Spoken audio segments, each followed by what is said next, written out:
کسی بھی خاتون کو اس کے وراثتی حق سے محروم کرنے کے پروسیس کو نل اینڈ وائڈ قرار دے دیا گیا ہے کہ اگر اس کو اس سے دستبرداری کروا دی جائے تو وہ دستبرداری نل اینڈ وائڈ ہوگی، غلط ہوگی، اس کو نہیں مانا جائے گا۔ یہ فیصلہ جسٹس محمد کامران خان صاحب نے کیا۔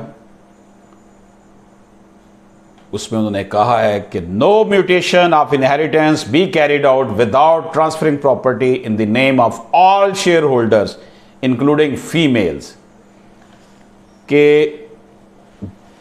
کسی کو پراپرٹی ٹرانسفر نہیں ہوگی، پہلے سب کے نام وہ پراپرٹی چڑھے گی، باپ کے بعد بیٹیوں بھائیوں سب کے نام چڑھے گی۔